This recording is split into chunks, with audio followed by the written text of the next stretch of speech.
Alright, ladies and gentlemen, I'm here on the show, and I'm here to talk about some NFL news, so we're going to it here.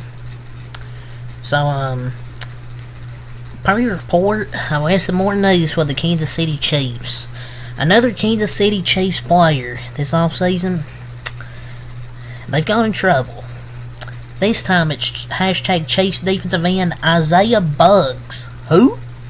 Didn't this guy play for the Lions? Anyways, that's besides the point. He, as per your report here, has been accused of animal cruelty in Tuscaloosa after one of his dogs was reportedly found chained up with no access to food or water, surrounded by feces. So he really tried to starve and dehydrate it to death. Accused of. And quote, the petition said both animals were seized on March 20th due to both dogs being severely malnourished, emaciated, and neglected, per the report. Man, what's up with all these Chiefs players besides this offseason? I mean, if their coach, Andy Reid's a good coach, and you can't blame Andy Reid for his players. You know, wanted to go out and race in a Lamborghini and crash, and then another player with animal cruelty. There's nothing he can there's nothing he can talk about it. I mean, there's nothing he can really say to him. I mean, Harrison Butker, everyone really besides Harrison Butker's got in trouble. The controversy was just with the speech. The other guys are just getting in trouble. And you're really crossing the line when you're awful to dogs. I mean, the animal abuse guys crossing the line, but not the domestic violence guys or the NFL players that have literally killed people. I think both are wrong, to be honest. Animal cruelty and the domestic violence and NFL players. With domestic violence, animal abuse, I think it's all wrong. I know I was saying people would probably use that argument. I think it's wrong either way. I think if you have accused, if you cruel to your animals, domestic violence, and if it's proved to be true, it should be banned from the NFL. Per your report, we're on from that. The hashtag Chargers are signing free agent offensive tackle Alex Leatherwood, a former Raiders first round pick, so they add some more to their offensive line. Will Alex Leatherwood maybe finally be good? I don't know. Can Jim Harbaugh fix an offensive lineman? Maybe. But he just gets too many holding penalties made. But maybe Jim Harbaugh can fix those penalty issues that Alex Leatherwood has. So some breaking news yesterday. The hashtag Texans are signing star wide receiver Nico Collins to a 3-year, $72 million extension, according to @DM Rossini. I feel like a great move here by the Texans front office. And it's going to be overpay for the now wide receiver 3. It's not really an overpay, to be honest. I think he's worth it. I think it's a good move. And it looks like a steal because he was third in yards route run last year. Really a monster in the intermediate and deep middle of the field. I think it's a good contract, honestly.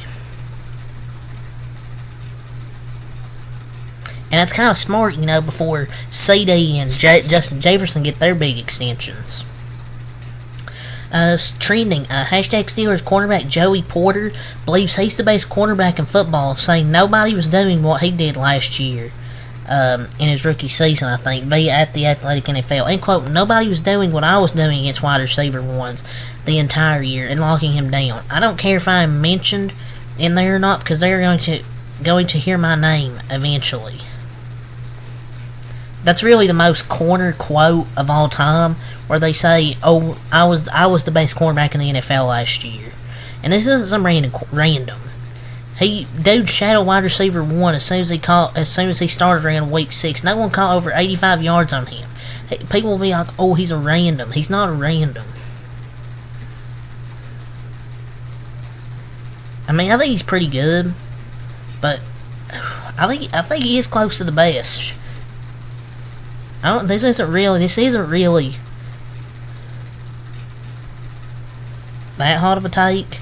But people were not watching him last year. He was elite last year as a rookie, just not as big of a sample size he had as other elite corners. He's got a lot more work to become the best in the league, but his stats last year weren't talked about enough. Obviously he's biased because obviously he plays corner, and he thinks he's one of the best. We'll see how he does in his second year. Some news yesterday, breaking the hashtag Patriots and rookie QB Drake May have agreed terms on his 4-year rookie contract per Mike Garofalo. So, he's agreed to his contract 4 years. This really isn't surprising.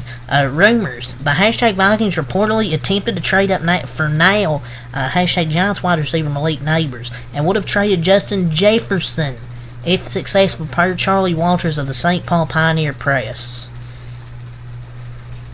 What is the Vikings front office doing?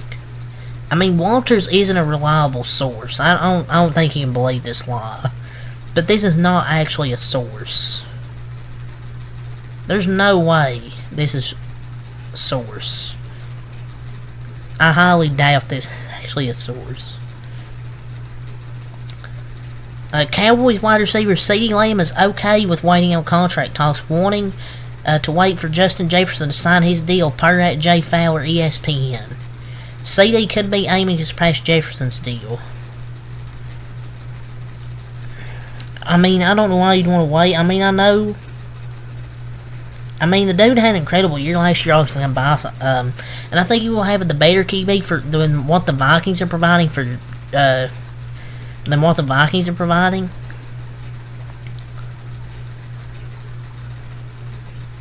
But really, as a Cowboys fan, we might be screwed with the money.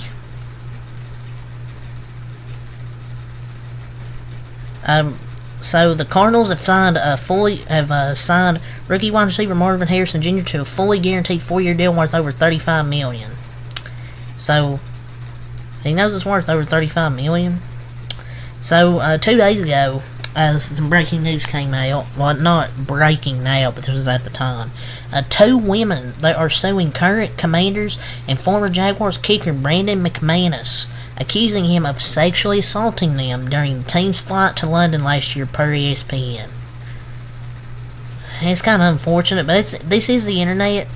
He's guilty in the eyes of the community already, but we'll see what happens when all the facts come out. Just kind of hoping it's not true. But on the team's flight, how's that even possible? On the team's flight, how would somebody else not, notice that? I'm not going to say if it's a bogus attempt trying to steal money basically from an athlete, but we'll just have to see what comes out out over this. But why were there women on the team flight? Seems interesting. I don't know how this would happen on a team flight. But they're either employees or airline employees. So basically what I'm hearing is another accusation. Then after he gets cut and ruins his career, it will come out he didn't do anything and, basically ruins his career. But yeah, it's really all the NFL I want to talk about here. So, leave a like, comment, subscribe for more. And until next time, I'm out. Peace.